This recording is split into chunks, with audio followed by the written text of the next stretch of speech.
So these two films are coming out within a month of each other. Okay. Oh, no. And Variety called it the Battle of the Smellies. Battle of the Smellies.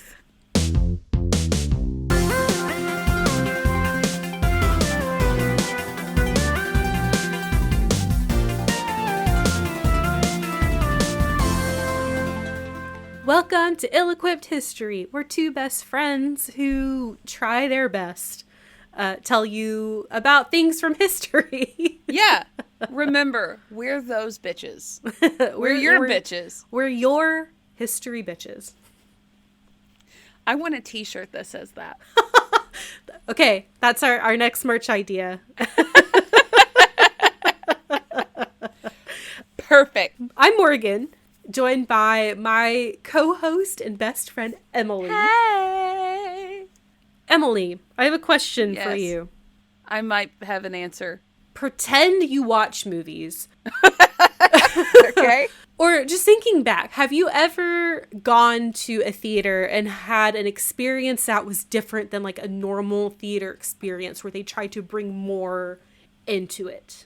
Okay, I don't remember what the movie is, but I have seen in theaters a 3D movie.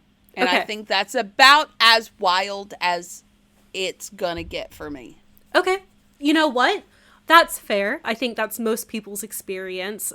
The couple that I've experienced that, and as we'll talk about it, more will come to mind for you, but there was one we went to at Universal Studios. I think there's a Shrek movie. Yeah. Like a little, like, 20-minute film, and it, like, sprayed water at you, or, like had fart clouds or something. So, like, it added more, like, invoking more senses into the... Okay. Beyond just, like, seeing and hearing.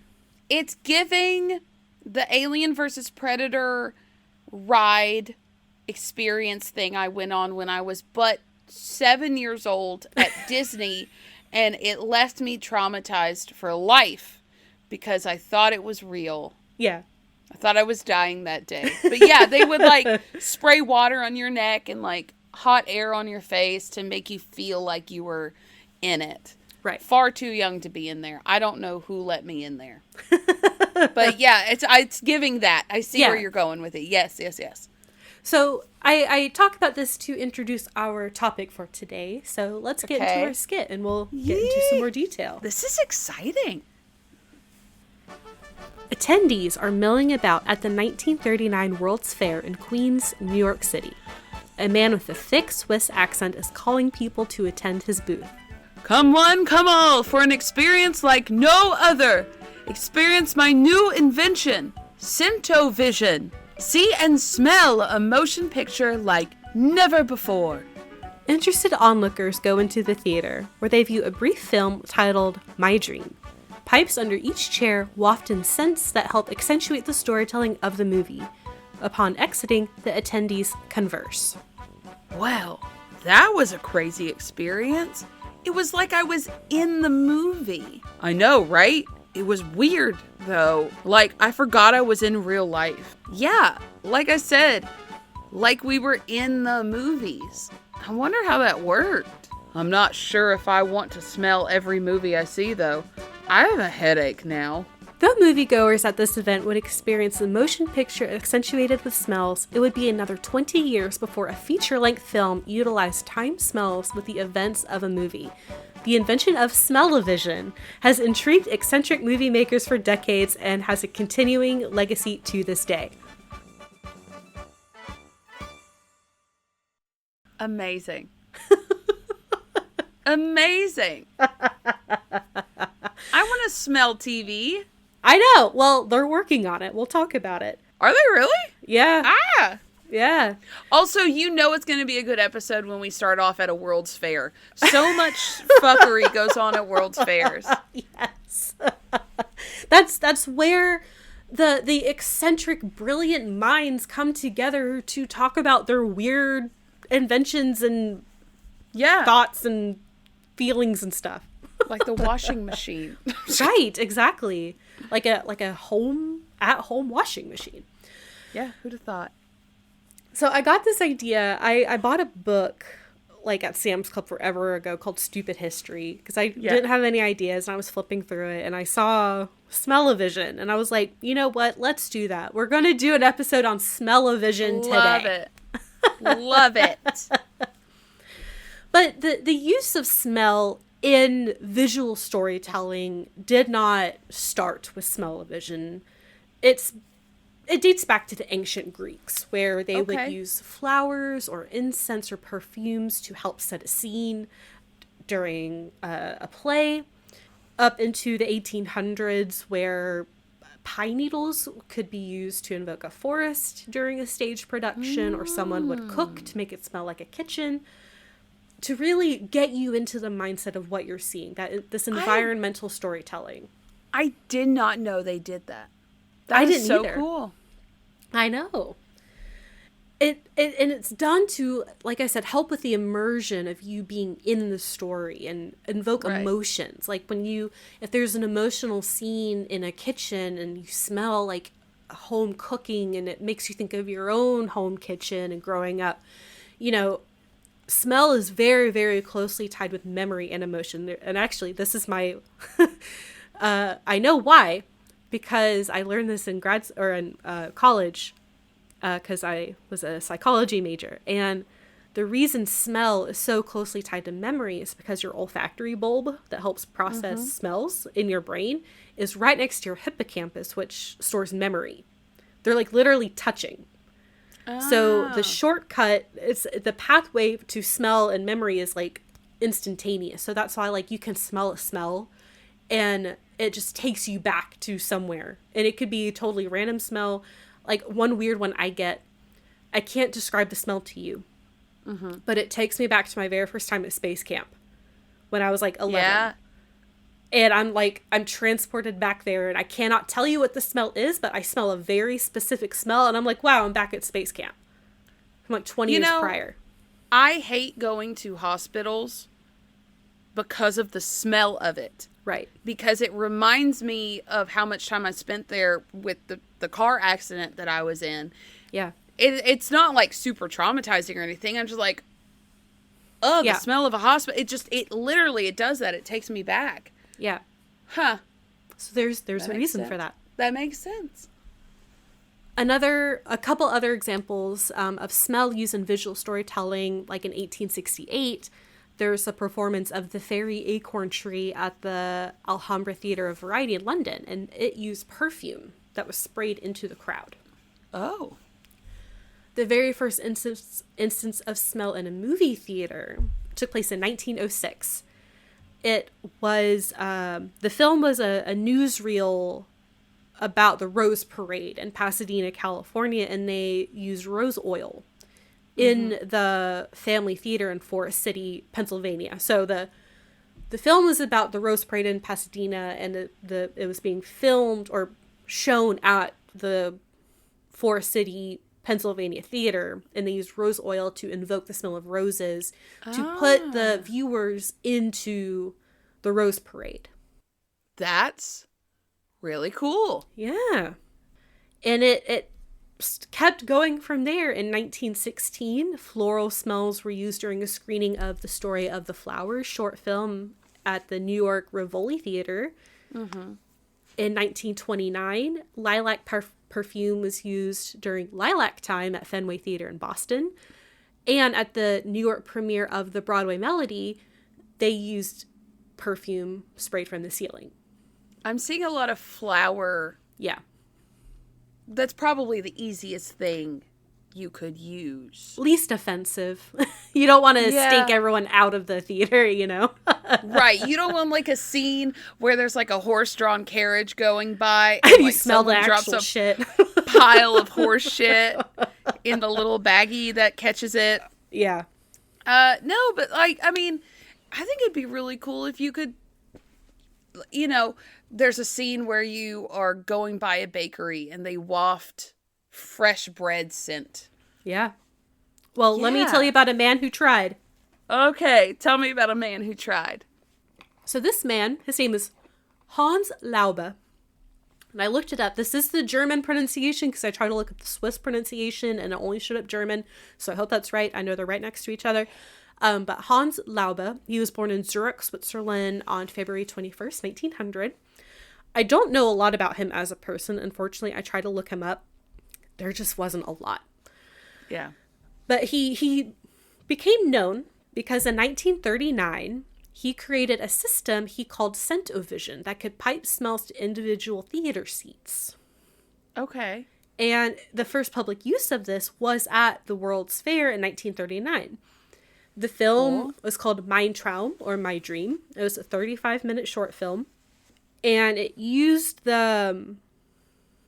each seat had a pipe, and the way that the scents were forced through the pipes was through the building's AC system.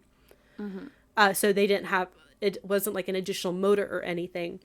And it got generally positive use, but people still thought the experience was really strange.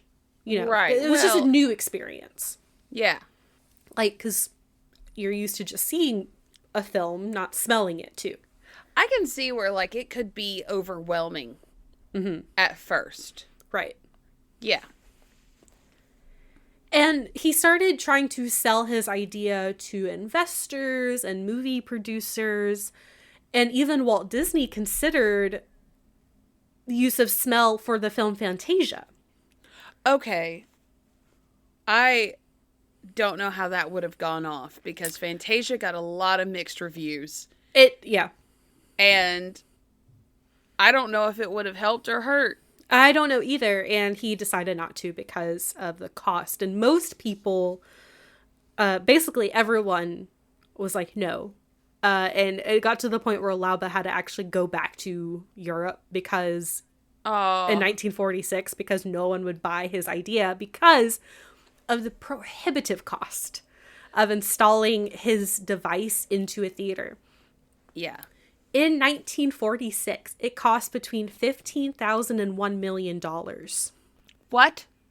In today's money, that would cost between almost $350 to over $23 million. That's a hard sell, buddy. Yeah, so no one bought his idea. So Laube does come back, but for now, he goes to Europe. Okay. But people thought, like maybe they didn't want his machine, his device, his invention, but people still, they'd been using it before, and they still were trying to implement bringing additional sense in for immersive storytelling. So in 1943, a Detroit theater used salt air and tar to enhance the movie The Seahawk.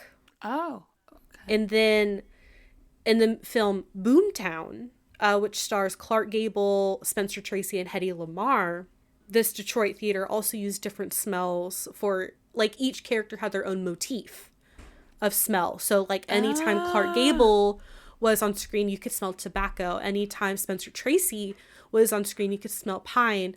Or if Hedy Lamarr was on screen, you could smell perfume. That's cool. Also, check out the Hedy Lamarr episode. Yes. But please do. It's amazing. That's really cool that you're associating the character with the scent. Yeah. It almost feels like you're watching a book.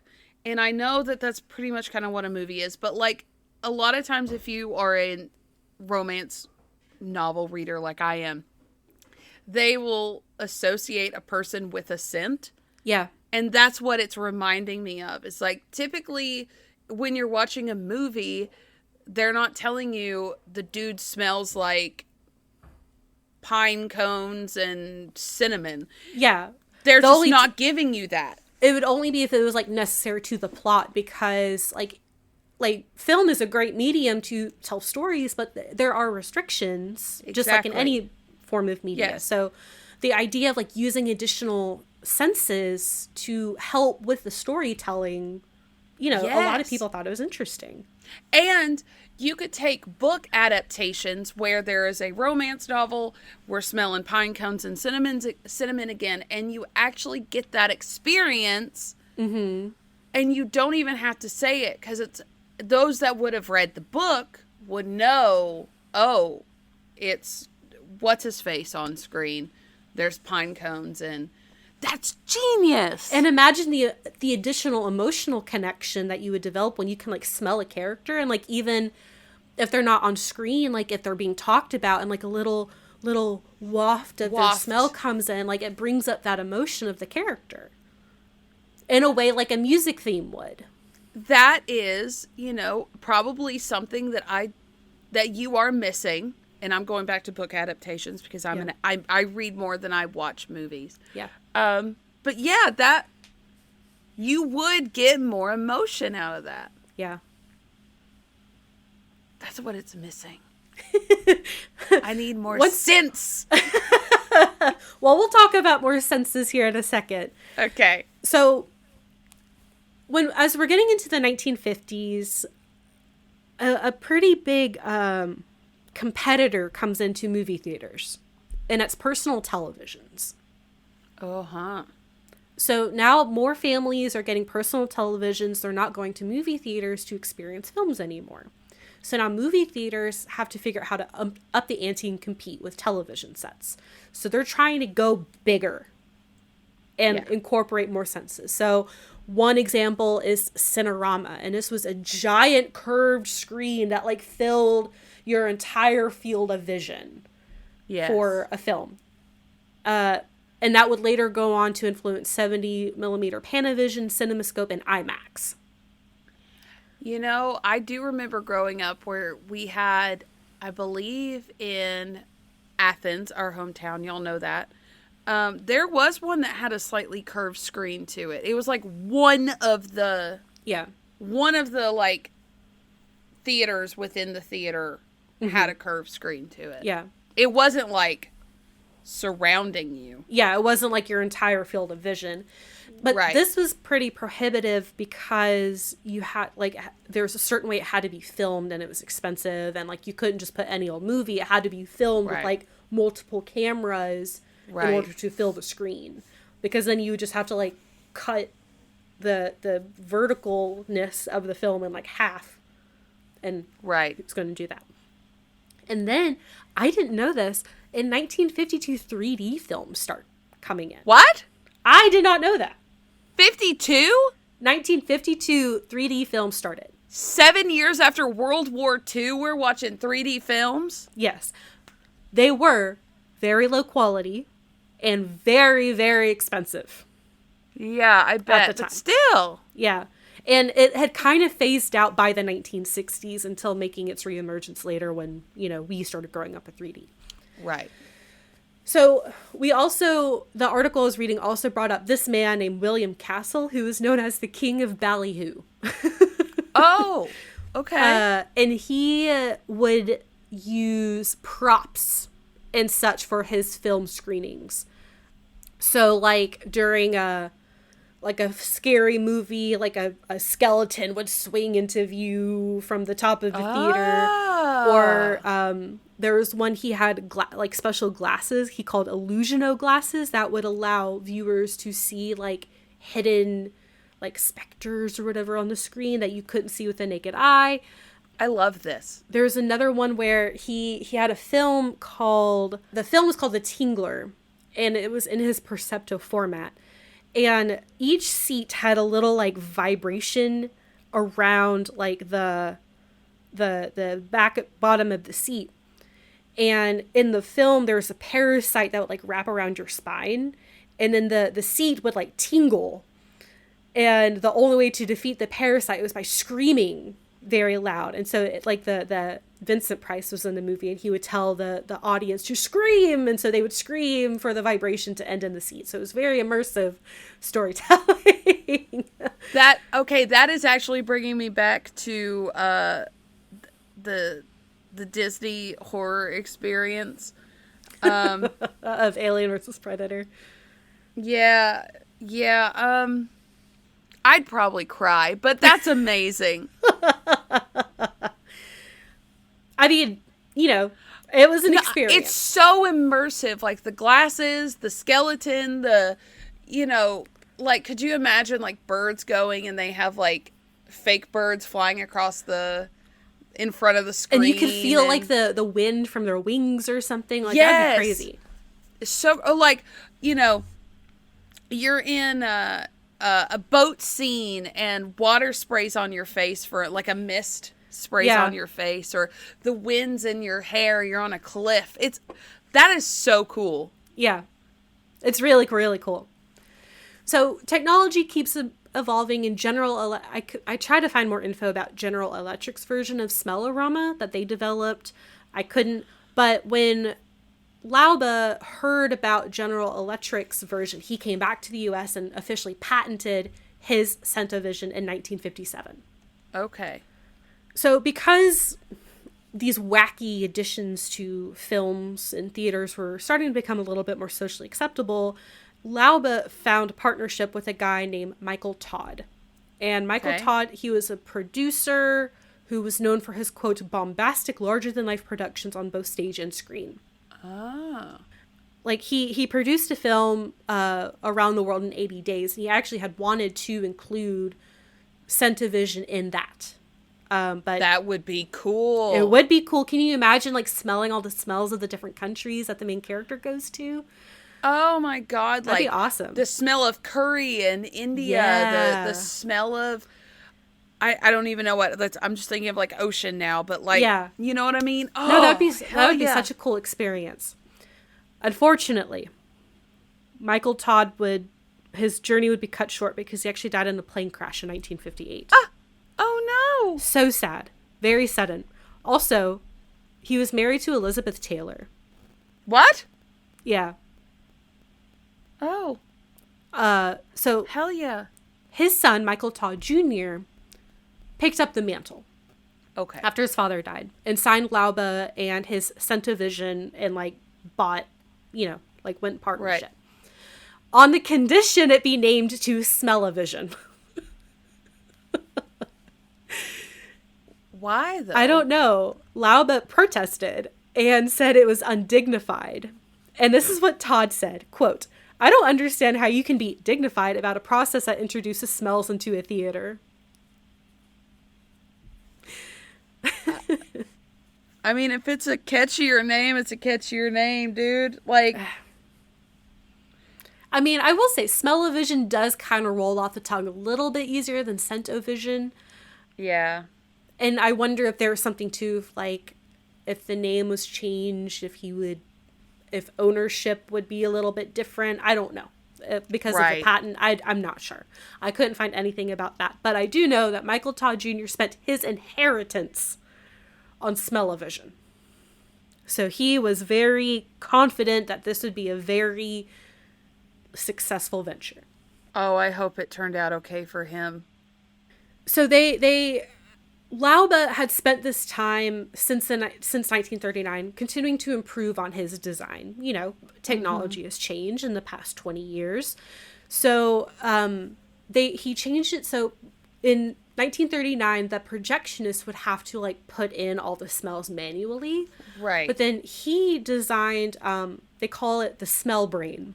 But it was a mechanism that automated the smell release and aligned it with the soundtrack of a film. Okay, so they're timed. Right, exactly. Got it. Okay. So they begin producing a film called The Scent of Mystery. And this was a film meant to have smells incorporated into the storytelling. Okay. And this film starred Elizabeth Taylor, Denholm Elliott, and Peter Lorre. And Elizabeth Taylor was Michael Todd Jr.'s stepmom, which I just thought, I was like, what an interesting detail and all of this. That's how I found out that Michael Todd was married to Elizabeth Taylor, because it mentioned like his stepmom, Elizabeth Taylor. And I was like, what? That's so funny. Okay. So, like I said, smells were integral to the storytelling. The smells were synced with the soundtrack, and then because it was a mystery film, smells would be used to like give the audience hints as to what was going on in the story. Mm-hmm. Like you could smell, like, even if maybe she was like behind the camera, if Elizabeth Taylor was like behind the camera, you could smell her perfume to know like she was present, but you couldn't see her. Right. At one point they were in a monastery and you could smell rose to like put you into the monastery. I don't know the exact plot of the film, but it was, it was pretty big, and they were, Laube and Todd were really excited, and they had this huge advertising for the film. And one thing that came out of it was, first they moved in 1895. Then they talked in 1927. Now they smell in 1960. Now they smell. Now they smell. Unfortunately for Laube and Todd. Oh no. Another guy was creating his own system of smells and film named Charles H. Weiss. And he had created the Weiss Rhodia Screen Scent System, also called Aromarama. Okay. And the film that was being released with this system was called Behind the Great Wall. And this was an Italian documentary about China. And like behind the Great Wall of China. And the way that this system worked was it used Freon in the theater's air conditioning system to distribute the smells. And there was a special filter to introduce and then remove smells quickly. So like a smell would be released, but then it would disappear pretty quickly, so there wouldn't be overlapping smells, and you could smell each smell individually, and it would be really wondering consistent. About that. Yeah. So these two films are coming out within a month of each other. Okay. Oh no. And Variety called it the Battle of the Smellies. Battle of the Smellies. And another thing about Aromarama, it was a lot cheaper and a lot simpler to use in smell-o-vision. So Behind the Great Wall premieres first with Aromarama. And there were mixed reviews about the use of smells. You know, Some people thought it was cool, some people hated it.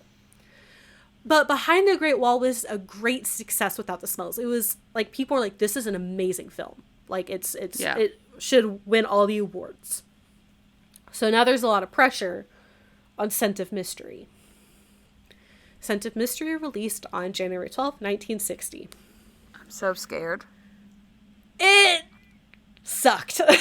Oh no. There were a lot of problems just like with the smell system. A lot of the smells didn't release on cue. So like, or they were at different times. So like the front of the theater would get the smells, but then the back of the theater didn't. And so people would miss the smell cues. So they're like, what's happening like in the story? I don't really get it. And then there wasn't a system to get rid of the smell. So then the smells would overlap each other and then just start to stink. And like the system was loud too, like it would hiss like when the smells are being released, and then like it interfered with like people's ability to hear the movie, because then they would hear a and then smell something. It was just a mess. Also, the movie was just bad. It was not a good movie. Oh no. So like before this movie came about, like there was growing buzz, and so more theaters were starting to build systems in the theaters with this smell technology. But because of the bad reviews, all the theaters that had put it in started dismantling all of the technology to get rid of all the smell stuff. Hans Laube and Michael Todd Jr., they kind of disappeared off the face of the earth after this. This film caused Michael Todd Jr. to lose his entire investment, and he basically left the film industry after this. I did look him up. He has one other movie to his name. It's called The Bell Jar, and it has 0% on Rotten Tomatoes. Oh no. I've never seen a 0. Honey, please tell me he went and got a good job. Oh, I feel so bad for him. I know. And I'll talk a little bit more about Laube because I found an article by his daughter, I think. So the movie was re-released as Holiday in Spain, but because smell was so integral to the film, now it just didn't even make sense. Like now it was bad and didn't make sense. Oh no. So yeah, it was a big flop. Yeah, you really don't you want it to be enhanced, but not dependent on the smells. Because, like, these people are going to be watching these at home, too. Yeah, like if it aired on television. There's not at-home movies at this point, but it could have been released on like over television. So this was like one and done for Smell-O-Vision. That was it. How do you make a movie so bad it ruins an entire invention? Right. And it sounds like the Aroma-Rama really wasn't that bad. It was a simpler process. It worked okay, but it sounds like the Smell-O-Vision was so bad that it ruined Aroma-Rama too. Yeah. It caused like all these different kind of avant-garde experiences and like bringing in other senses. It just like stopped for the next like 20 years basically. They're like, okay, we're done. We're just going to have simple theaters. And I'll talk a little bit more about that too. A little bit more about Hans before we move on. After he was just an inventor at heart. So after the failure of Smell-O-Vision, he worked to develop a product called Best Air. And it looks like a tiny little like window unit AC that you plug in. And it was basically an at-home personal fragrance and deodorizer machine before like Glade plugins, you know. Yeah. Didn't really go anywhere. I saw like advertisements for it, but his daughter, I have it linked in the show notes, but his daughter wrote an article. I'm pretty sure it's his daughter. She also spoke about, like, used his first name, so I was like, is this his daughter? I'm not sure, but from what she said, it like she was talking about like as a kid with, you know, anyway. But he continued to tinker and make little inventions. He made like one of the inventions she said was a little tiny detachable heating unit that could attach like cans, so you could like heat up like a can of soup, just like stick it onto the can. But like he never even he invented it, but it never went anywhere after that. And Hans Laube died in New York City in 1976. So let's keep talking about, because this isn't the end of our episode. There's still more to talk about in developing technology.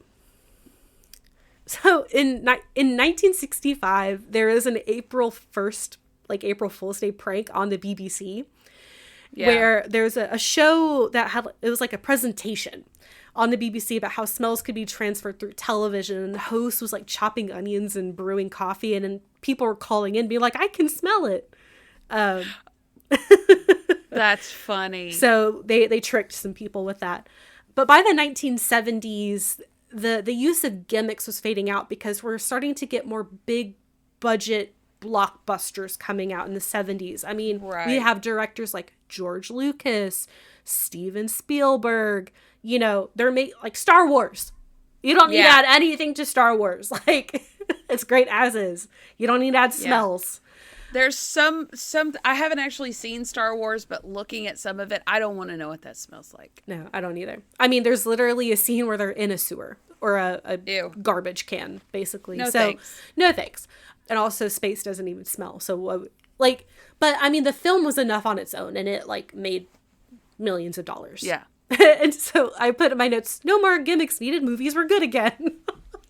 Movies were good. But it didn't stop people from trying. In 1974, there was a film called Earthquake, and there was a theater that was set up to premiere Earthquake, and the seats would shake like you were in the earthquake.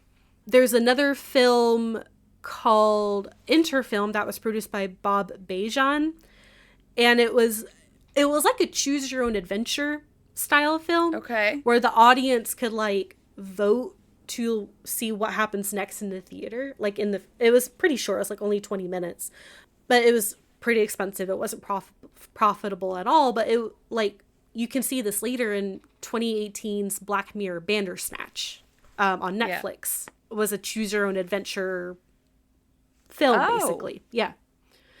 And the use of smells in films never 100% went away, but the technology simplified greatly. John Waters made a movie called Polyester, and it utilized Odorama, which was scratch and sniff cards. And I mean, that makes sense. I remember those when I was a kid. Yeah. Well, in Rugrats Go Wild in 2003 and Spy Kids All the Time in the World in 2011 also used scratch and sniff cards. So there'd be a number that, and I remember this with Rugrats because I saw it in theaters. I do too. There would be a number that would show on the corner of the screen, and you would like rub the card and smell it. Yeah, I remember that. Yeah. So smells were still being used in theaters, just not, like with complete utilizing AC. Yeah. But there's still, there are uses for it. Disney World utilizes a lot of it in It's Tough to Be a Bug, Mickey's PhilharMagic, and Soarin'. Oh. And we've done Soarin'. And you can smell like the pine trees and the orange groves and the sea. And so that utilizes a lot of senses. Yeah. In 2015, Scent of Mystery was re-released with the appropriate smells that premieres in LA, Denmark, and England. I wish I would have known. Well, I mean, I couldn't even gone to LA if I wanted to. I tried to see like how it was received. I couldn't find anything, but at this point it's probably like a cult classic. So everyone who wants to go will like enjoy it. Right. Right. It's like, it would probably is like you go in knowing it's probably going to be like a kitschy kind of vibe because we know the movie's bad. Right. They're just there for the smelly movie. Right. Yeah.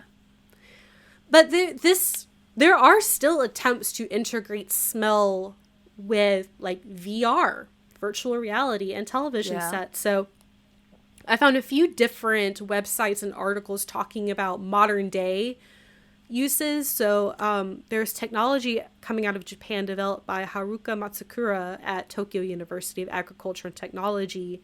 And he's developed this system that uses like cartridges that you can like put in, and it has a smell release system using these pellets. And his current plan, I think this article is from like 2023, so I don't know what's been developed, but it was primarily going to be used in advertising and museum exhibits. So like in the article was like, what if you walked past an ad for KFC and you could smell Kentucky Fried Chicken?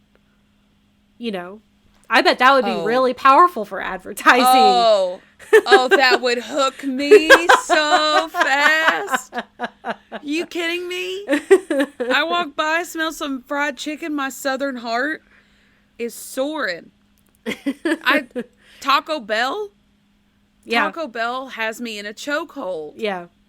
And like smell is also so closely tied to like hunger and food. So I could see it being very useful in advertising, maybe to our detriment. 100%. Yeah, I would not be the weight I am now. That's for sure. Like, I could have a snack. Yeah, I'll go in for a bucket at KFC. That smells real good right now. Some bread. Now I'm thinking about the. Like walking by a bakery. Oh vibe. My god! Ooh. Bread. I would just move by that ad, like wherever that advertising. I would just like set up a tent and just live right by it, and then just eat all of the bakery stuff. In the town that I live in currently, there is a Mars chocolate plant. Yeah, and you can be driving down the road, and it just smells like chocolate, and that's great. Yeah, until you live in one of the houses across the street. Yeah, and I'm sure they're sick of chocolate. They're probably like, I don't want to smell any more chocolate. So there's also a company called Olarama, and I got a little bit of information from Smell-O-Vision from that website, but it seems to be, I was kind of digging around the website a little bit, and it seems to be a tech company that utilizes digital scent features. Okay. I think for like shows and maybe conferences. And then I saw another article about a guy named Alex Wilczko. He has his PhD in olfactory neuroscience, and he founded a company called Osmo in 2023. And his company is utilizing AI to digitize scents and predict how something will smell based on the molecular structure of the odor. What?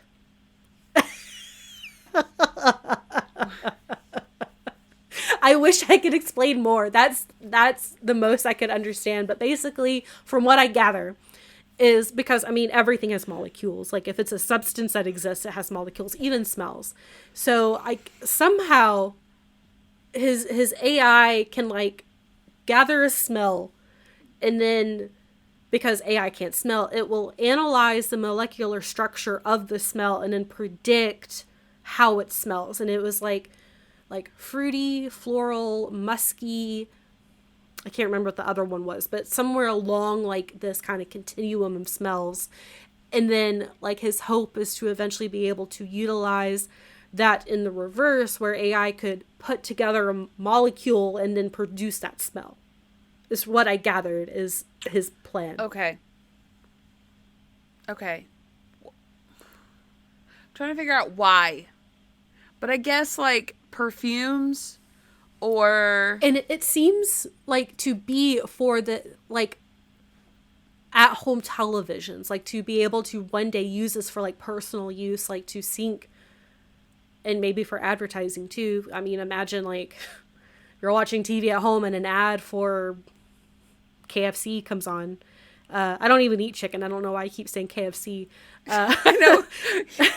It's just like such You don't even eat meat at all, and you're like, chicken. Well, fried chicken is such like a distinct smell, and I'm trying to think of like, or a burger, like a McDonald's ad, and you can smell like a pizza. Yeah, you can smell like a commercial for Papa John's comes on your TV, and now you can smell pizza. So now you want to buy pizza, you know. You mean to tell me that... Sorry, go ahead. Oh, I was just going to say, or it can be used in conjunction with like TV shows and movies to, again, what we were talking about earlier, like invoking that emotion. There's going to be a time, and I'm calling this right now, if this technology works, that there's going to be podcasters, influencers, whatever it looks like in the future, that is saying, if you want to lose weight, turn the smell of your TV off to keep you from going out and buying the food. That's going to be a sentence that someone is going to say eventually and mean it. Like, turn your TV smell off. Yeah. So you don't get as many cravings. Yeah. What the hell? I can see it happening. Yeah. Because if it can be used in advertising, it will be used. Because it will be. And, like, I can imagine it's being its first, like, utilization. Because if advertisers can figure out how to do that, they're going to, one, throw billions of dollars at this technology. Yes. Because they're going to be like, what? You mean I'm smelling a perfume and now I can make, like, the person's home smell like this perfume I want to sell them? And now they want to buy it? Hell yeah. Give me that technology. Could you just get really close to the TV in the morning and, like, get your perfume for the day when you know the commercial is going to be on? Yeah. But can you imagine, like a coffee commercial comes on and your whole house smells like coffee? Don't like, you dare throw coffee at me like that. You know that's my weakness.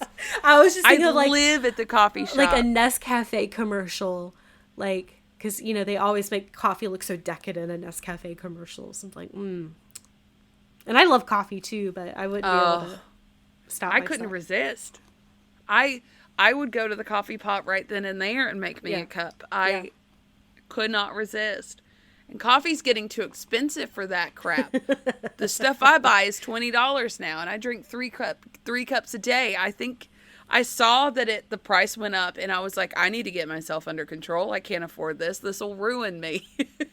You gotta, one, you need less expensive taste. No. You can, I think the coffee at Aldi is, like, in the little bags, I think it's pretty good quality, in my opinion. Yeah. And I do buy that if I'm at Aldi and I don't want to go to Walmart to get what I normally get. But I normally buy it in, like, bigger bags, in, like, bulk. Right. So I could be buying more expensive coffee, but it wouldn't last. So I don't even want to think about how much money I'm pumping into coffee. I don't need the smell of coffee in my TV to make me want to buy more coffee. I had 2 cups of coffee today, and Shai brought me another cup of coffee today. It was a big mama jamma. She brings them to me on Tuesdays because Tuesdays is the drive-through coffee shop, 7 Brew, is double points day. So she gets me a coffee on Tuesdays, and I feed her lunch throughout the week. Fair trade. It is, well, it's my leftovers. So I'm like feeding her. If she's feeding me, it works out good. But like, I have a problem, and there's going to be a lot of addictions happening because we can just smell things constantly, because I can see it in myself. Yeah. Be a fiend. Like, no, I need it. Well, I need it. I need it. My last little note, I tried, you guys. So there's a documentary made about Hans Laube and the Center of Mystery film called Inglorious Smell-O-Vision is the name of the documentary. Okay. And it is a documentary. It's made by Tammy Burnstock. She's an Australian filmmaker. It was a scented documentary debuted in 2020. Okay. I tried to find unscented copies on the internet for me to watch, and I could not. Apparently, if you want to watch it, you have to contact her. And I did not have time because I finished researching this yesterday. How does one go about that? Like, what do you do? So it premiered in like at a special theater in Australia. So I guess the theater was like hooked up with the smells, and that's where the documentary was like shown. And then I guess like, and maybe you can like purchase the smells, and like she'll tell you like this is how to like do it, I guess, if like you're a theater and you want to present the documentary. Right. But yeah, I was very interested in finding this documentary to watch it, and I could not.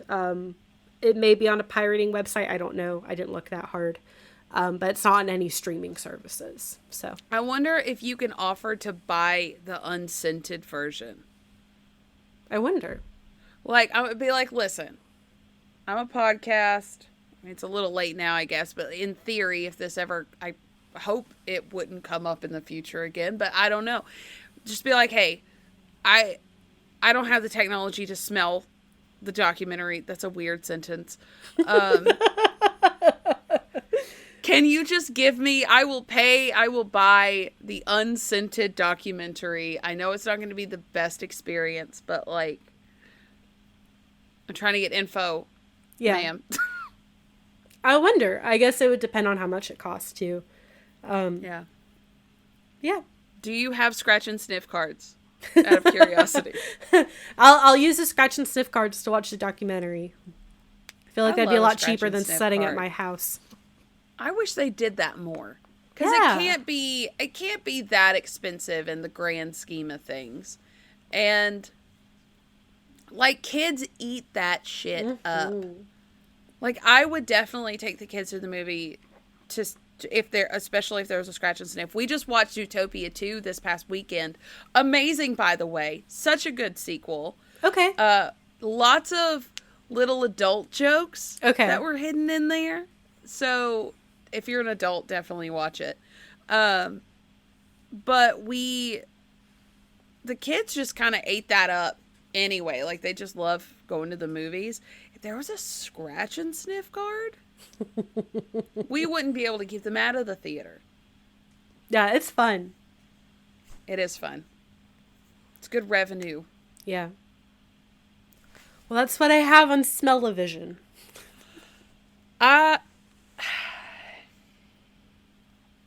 So are we saying that, is it Laube?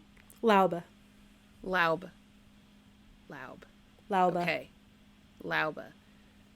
So he smelt it and dealt it. He did.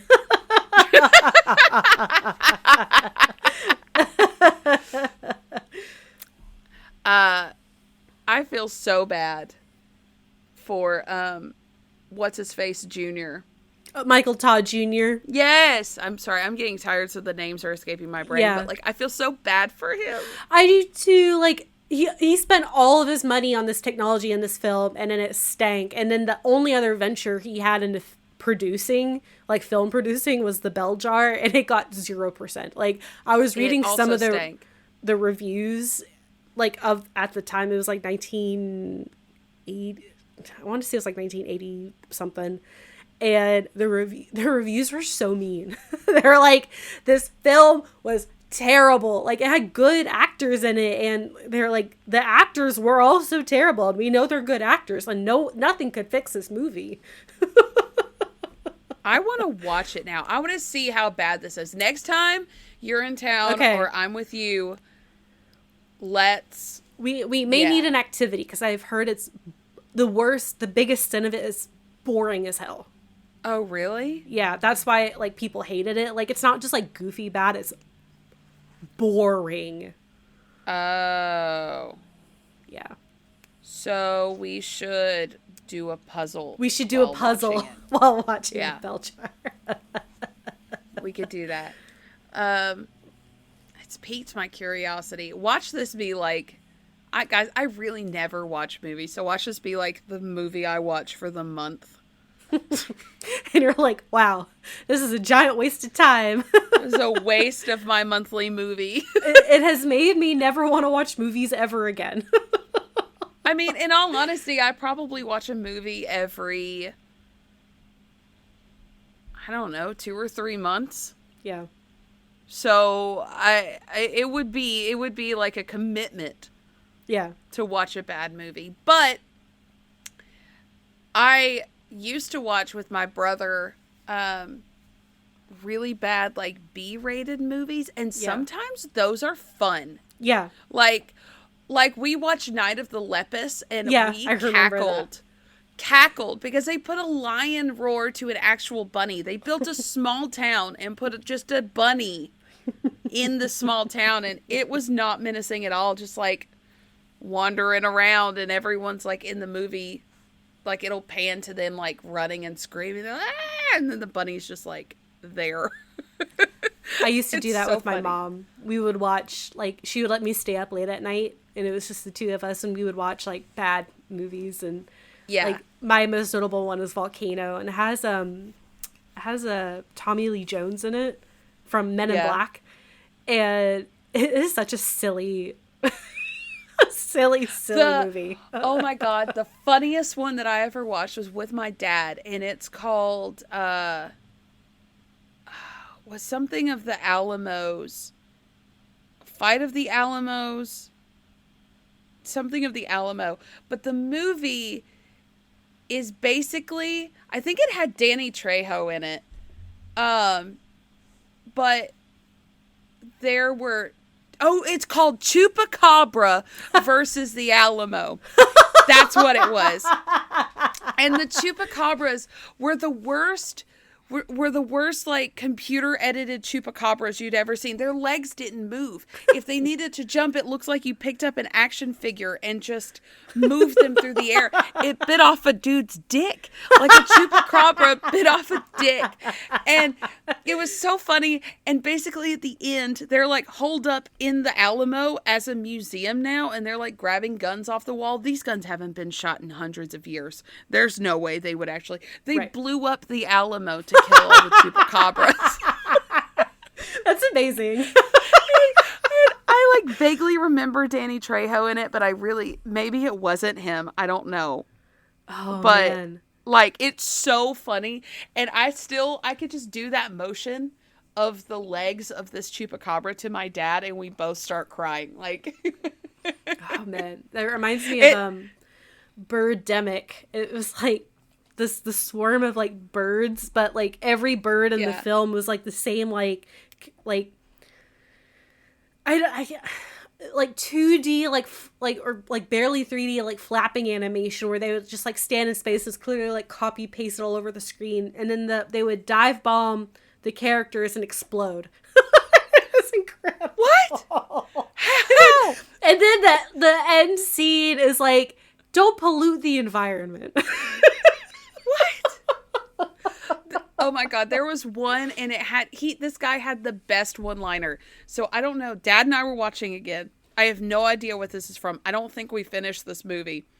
But they're in Mexico, and there are Mexican people in this this bar. Yeah. And there's like an altercation, and one of them goes, "Are you a Mexican or a Mexicant?" Oh, no. It's like, is that a thing that you just said? That's horrible. So now, sometimes when I need a pep talk, I'll tell myself, "Are you a Mexican?" He had like his arms out and everything. Or a Mexicant. Oh, I think of that movie. That's amazing. Oh my god. There's some really good bad movies out there. There are. And maybe they can be fixed by smells, or maybe not. I don't know if I want the smell of the chupacabras. No. Or Night of the Lepus. No. It just smelled like a bunny den. Ugh. And maybe blood. Well, that dude's dick, obviously. Yeah. Oh my god. Okay. Let's do socials. Yes. You can find us on Facebook, Ill-Equipped History podcast group and page. Instagram, At Ill-Equipped History. TikTok, At Ill-Equipped History. Patreon. Ill-Equipped History. No. Patreon.com/Ill-Equipped History. Threw it out. I normally do Patreon last. Sorry. And Gmail. Ill-equippedhistory@gmail.com.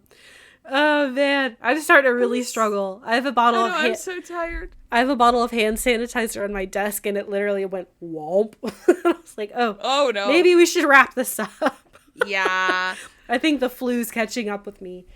Yeah, I think it is. But I made it. We did it. You did it. I'm so proud of you for being alive for 2 whole episodes. I know. With the flu. And we'll see you guys next week. Yeah. Okay, bye. Okay, bye.